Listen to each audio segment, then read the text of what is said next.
Selamat datang di podcast Doc on Mic, sebuah ruang diskusi dan ruang dengar. Persembahan dari Humas Ikatan Dokter Indonesia. Kali ini Doc on Mic menjadi tempat kita ngobrolin dunia kedokteran. Bukan dari ruang operasi, tapi dari ruang relung hati. Bersama saya, Dr. Reni.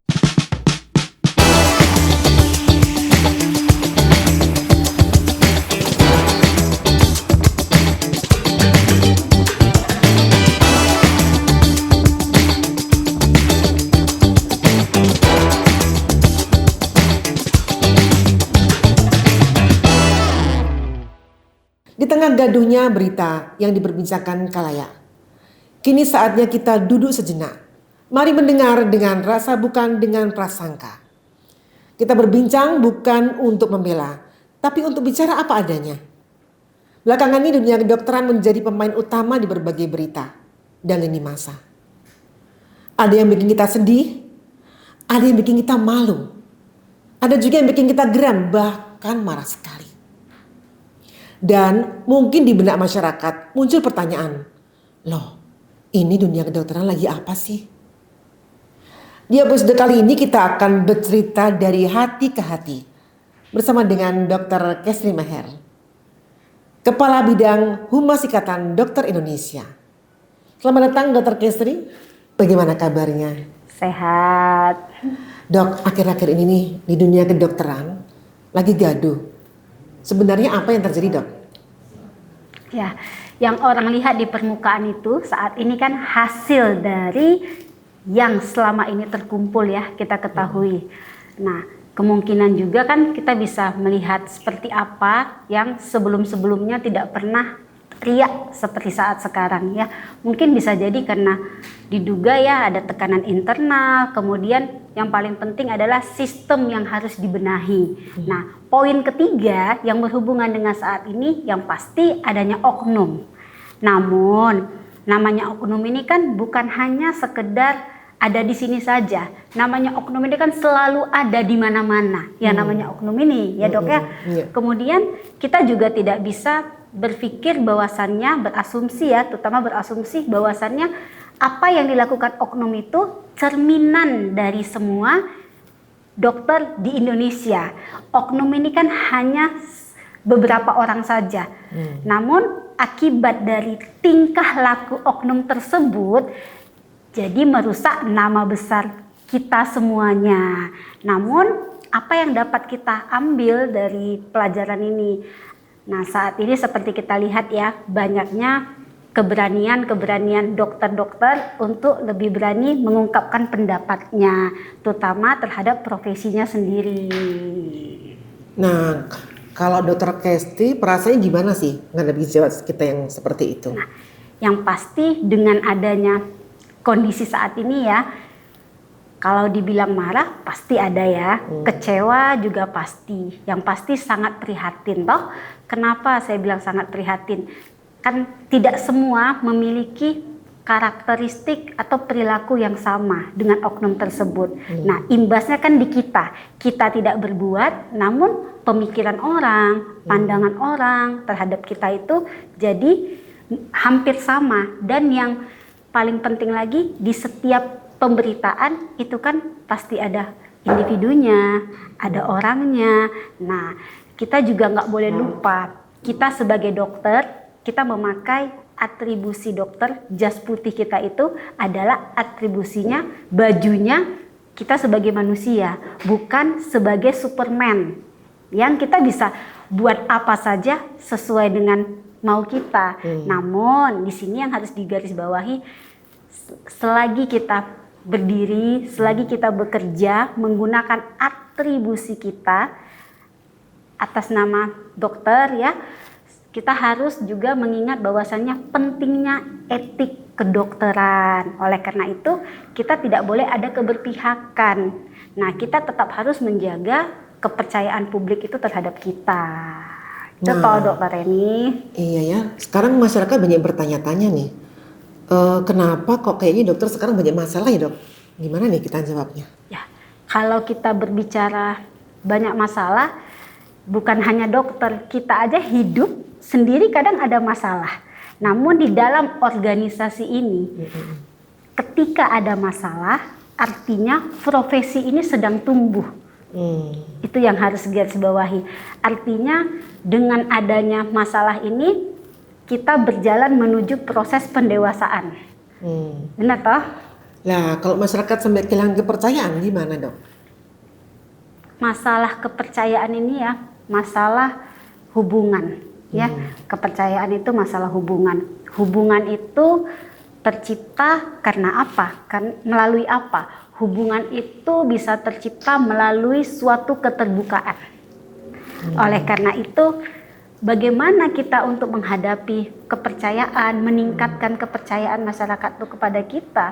Nah, dengan adanya keterbukaan itu, kita juga harus memastikan apa yang ada saat ini prosesnya harus transparan. Karena kepercayaan itu tidak bisa dibeli toh. Nah, kepercayaan juga tidak bisa dibuat-buat. Kita tunjukkan kerja nyata kita, bahwasanya ketulusan hati kita dalam bekerja. Jangan kita hanya sekedar mengklarifikasi saja, tapi tidak ada bukti nyata bahwasanya ini toh kerja kita. Kita tunjukin. Nah, kita bangun lagi kepercayaan. Jadi untuk membangun kepercayaan itu kita tidak bisa membeli opini masyarakat, tidak bisa. Tapi untuk membangun kepercayaan tadi yang Dokter Reni katakan ke saya, kita garis bawahi. Yang paling penting apa? Kita tunjukkan kerja nyata kita terhadap masyarakat sehingga kepudaran rasa percaya masyarakat kepada kita itu bisa kembali lagi. Kita bangun fondasi kepercayaan mereka kepada kita. Jangan di kondisi yang sekarang ini kita saling menyalahkan. No, terus kita saling ujuk-mengujuk, itu kan nggak baik juga ya. Tapi kita buktikan bahwasannya kita bisa berbuat, kita mampu menunjukkan dedikasi kita mampu menunjukkan integrasi kita, sehingga kepercayaan publik kepada kita kembali lagi. Berarti kepercayaan itu bukan untuk membungkam kritik ya, Dok ya? Tapi sebenarnya untuk keberanian berubah. Pasti, dan perubahan adalah suatu keniscayaan ya. Dan kita paham ya, namanya perubahan ini tidak ada yang instan. Perubahan itu butuh waktu dan berproses. Kalau kita bicara perubahan apa yang harus kita lakukan? Yang pasti perubahan mentalitas, sikap, dan perilaku. Kemudian mentalitas siapa yang harus kita bangun, perilaku siapa, sikap siapa, dimulai dari diri sendiri dulu. Kalau kita sudah kuat mentalitas kita, sikap kita, dan perilaku kita tidak perlu lagi untuk tunjuk-tunjuk atau saling menyalahkan orang lain, tapi kita mulai dari diri kita sendiri. Karena kalau kita kaitkan dengan yang terjadi, rumor-rumor kesehatan yang sedang berkembang saat ini, yang dimana seperti bola salju ya, seperti bumerang juga sama kita, ini kan berhubungan erat dengan etika. Etika ini kan dibentuk di diri sendiri toh, bukan dibentuk di mana-mana. Kemudian selain dari diri sendiri, yang mempengaruhi kan faktor lingkungan.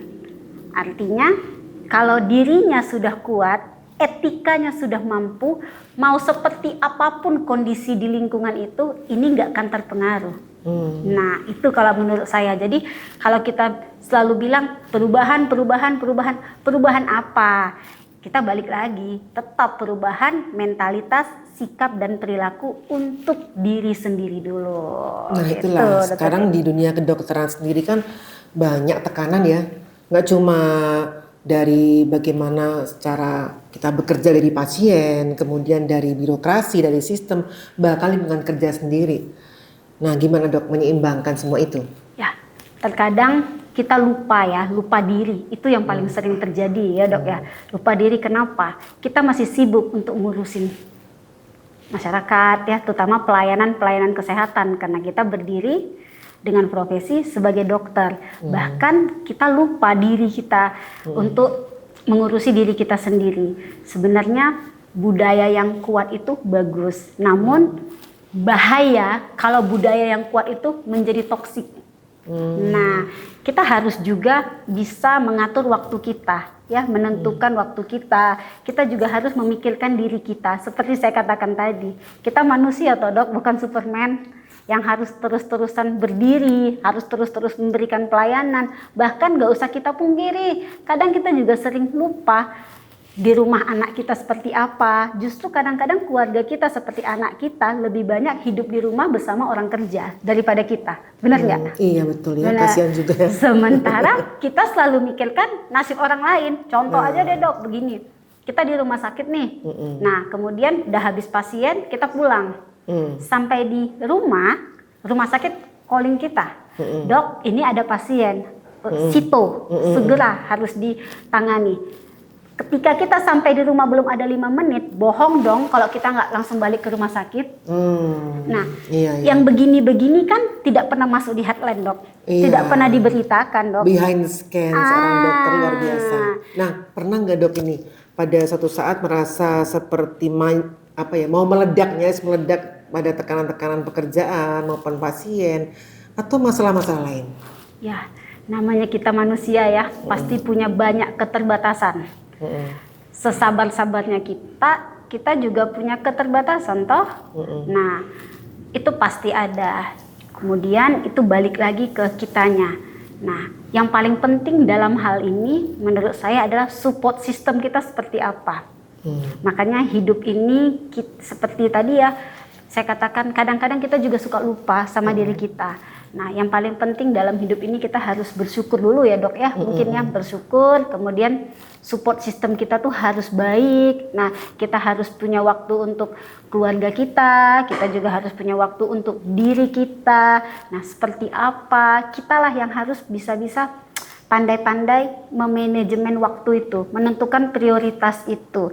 Nah, contoh aja nih, seperti yang terjadi sekarang. Akibat ulah dari adanya oknum-oknum ini, imbasnya kan di kita semua. Yang jelek nama siapa? Nama kita, nama profesi kita yang jelek. Sementara orang tidak melihat. Ketika pandemi aja dok, pandemi kemarin. Berapa banyak kita yang berguguran. Ya kan? Tapi tidak pernah seperti sekarang di headline kan yang waktu pandemi kan hanya pandeminya aja dokternya berguguran seperti ini, tapi dengan adanya ulah dari oknum-oknum ini, sekarang pandangan masyarakat dan kepercayaan masyarakat ke masyarakat terhadap kita kan jadi lebih menurun. Nah itu dia dok, lebih tepat terus gara-gara susu sebelah. Jadi kalau sebenarnya nih dok, kita kan tahu ya sebenarnya dokter itu banyak dicita-citakan oleh orang tua kepada anaknya. Nah dok, kalau dokter Kesri sendiri nih, kapan nih sebenarnya kan di lapangan kan dokter merasa inilah saya bangga sebagai dokter tuh gimana dok? Yang pasti kalau saya ya, pribadi saya ya, saya bangga menjadi dokter. Kenapa? Yang pertama, saya bisa membantu meringankan beban orang lain. Beban apa? Beban kesehatan. Pasien itu toh datang kepada kita karena dia percaya. Percaya seperti apa? Kita mampu meringankan penyakitnya. Kita mampu menghilangkan penyakitnya dengan mengobatinya, rehabilitatif ya dok ya. Nah, ketika pasien itu menceritakan kepada kita, dia akan bercerita sepenuh hatinya dengan jujur. Nah, dengan kemampuan intelektualitas kita memberi pengobatan. Nah, ketika pasien itu sembuh, kita senang toh dok. Nah itu adalah kepuasan sendiri yang tidak bisa dibayar dengan apapun. Nah lalu apalagi yang buat saya senang? Ketika kita punya ilmu, kita tidak hanya kita pakai untuk diri kita, tapi kita bisa berbagi sama junior kita, sama sejawat kita. Nah di sini kan akhirnya timbul diskusi-diskusi yang jadi membuat erat. Pertemanan menjadi persahabatan, kemudian persahabatan menjadi persaudaraan, gitu ya dok. Jadi kalau kita lihat ya momentum-momentum yang sudah berlalu itu, menurut Dr. Kesri, ini momentum pembenahan bagi dokter atau bagaimana?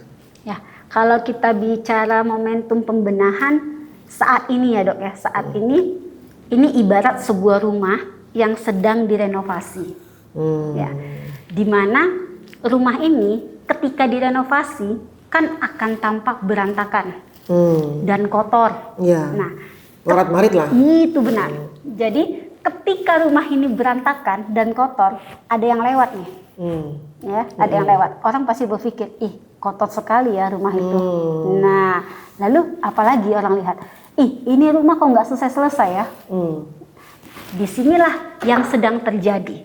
Kemudian apa yang kita lakukan? Ketika proses itu berlangsung, proses pembenahan ini berlangsung, kita mundur. Artinya kita harus menguatkan pondasi rumah ini toh. Nah, berarti direnovasi ulang. Kita rumahnya kan sudah ada dok, sudah ada. Kita kan merenovasi nih.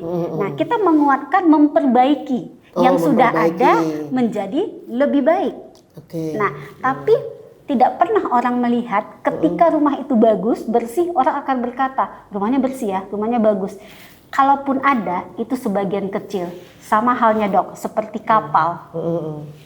Kapal itu ketika dia tiba di dermaga, orang akan bilang, kapal ini bagus ya, besar. Dia sudah sampai di dermaga, hebat ya pembawa kapal ini. Tapi ketika proses kapal ini, dia akan berlabuh di dermaga, orang tidak pernah tahu dok.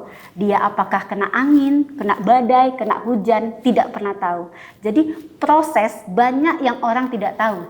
Namun yang orang pahami adalah ketika sudah tiba di tujuan. Jadi yang kita lakukan sekarang ini di IDI adalah proses renovasi, proses pembenahan yang sudah baik. Kita buat menjadi lebih baik. Tujuannya apa? Agar kita tetap bisa melindungi, menjaga, bergandengan tangan dan bergotong royong, membangun pondasi kembali, menguatkan kembali rumah besar kita ini, dok.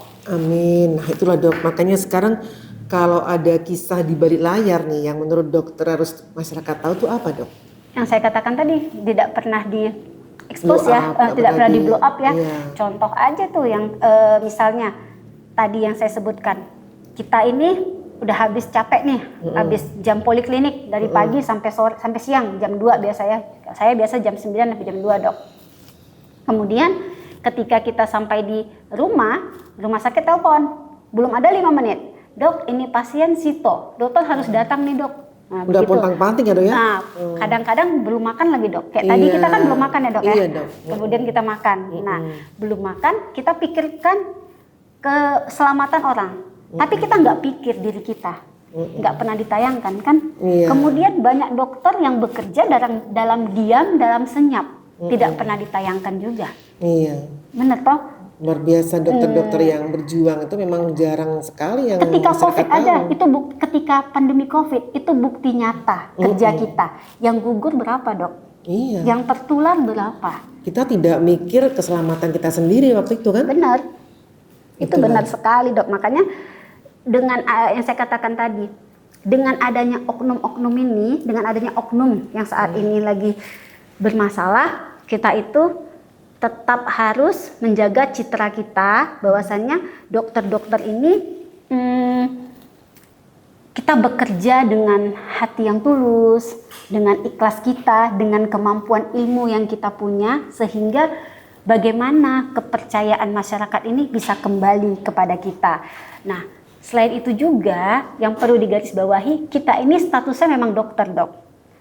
Status kita memang dokter, tapi kita bukan maha bisa. Bukan, kita bukan maha bisa, kita bukan maha tahu. Karena kita itu adalah manusia biasa. Kita manusia biasa. Karena itu aja punyanya sang pencipta toh. Cuman di sini kita punya kelebihan, ya masing-masing intelektualitas pendidikan itu kan berbeda. Kayak kita di kedokteran, kita bisa menyembuhkan orang, kita bisa mengobati, kita bisa berpolitik, kita bisa berorganisasi. Nah, kita semua bisa. Beda lagi, mungkin kalau ahli hukum, dia ahli untuk segala macam hukum. Sesuai dengan kompetensinya. Iya, dan balik lagi, karena kita bisa mengobati, kita bisa meminimalisasikan penyakit. Nah, kita dianggap seperti super body. Nah, sebenarnya tidak. Kita ini bukan Superman, kita ini hanya manusia biasa, orang biasa, tapi profesi kita sebagai dokter yang menggunakan jas putih kita itu. Nah, kalau kita salah, ya kita dihukum. Tidak ada yang kita tutup-tutupi. Tidak ada yang kebal hukum. Tidak ada, kita tidak ada yang kebal hukum ya dok ya. Contoh aja tuh kejadian kemarin. Kejadian kemarin tuh yang kayak dari Undip, dari Unpad dan lain sebagainya ya, yang kita lihat seperti kita lihat di media. Tidak ada yang kebal hukum. Kenapa? Kita ini berproses seperti saya katakan tadi ya dok ya. Ini rumah ini kotor. Kotor dalam arti bukan berarti ada ya oknum atau lain, bukan. Rumah ini sedang direnovasi. Ketika proses renovasi itu orang akan bilang ini kotor, ini begini. Padahal banyak ini ya berbincang banyak masyarakat, asumsinya kan juga, banyak. ya. Tapi ketika rumah itu sudah bagus, mana lebih banyak? Yang memuji atau yang menghujat? Nah, itulah makanya memang harus dari berbagai sisi lah kita melihat. Iya. Dokter Kesti, apa yang mau disampaikan ke teman-teman kita? Ya, mungkin untuk para dokter, buat para dokter ya, terutama para sejawat saya, marilah kita jaga sama-sama kompas hati kita. Sumpah dan etika kedokteran itu bukan hanya sekedar bacaan saja. Itu yang paling penting. Dan yang kedua, kita harus selalu mengaplikasikan atau mengimplementasikan apa yang sudah menjadi sumpah kita, janji kita. Nah, itu yang paling penting. Dan yang kedua, buat masyarakat, saya yakin ya, saya percaya dengan kondisi yang saat ini, tingkat kepercayaan masyarakat terhadap kita itu pasti ada rasa kecewa, pasti ada marah, itu udah pasti hukum alam ya. Tapi percayalah, sebagian dari kita itu masih berusaha untuk melakukan yang terbaik. Kita tidak sempurna, tapi saya berharap kita semua di profesi kedokteran ini berusaha untuk mendekati kesempurnaan itu, berupaya semaksimal mungkin dan berusaha. Amin, luar biasa. Terima kasih dok pencerahannya. Ruang publik sempat geger gara-gara ulah dokter. Seharusnya berlaku profesional, malah tak malu berbuat kriminal. Mati-matian kami menjaga hati, merawat simpati, tapi kau beri noda hitam di jas putih kami. Jangan paksa kami masuk ke jurang, karena kami masih ingin terus berjuang. Biar pelan-pelan kami obati kepercayaan publik. Karena masih banyak dokter-dokter yang terbaik. Jangan terlalu sibuk melihat yang sensasional, tapi lupa pada yang substansial. Sampai jumpa di episode selanjutnya. Saya Dr. Reni Yuniati pamit undur diri. Jangan lupa subscribe, like, dan komen. Podcast Doc on Mic, rakyat sehat, bangsa kuat, dari ID demi negeri.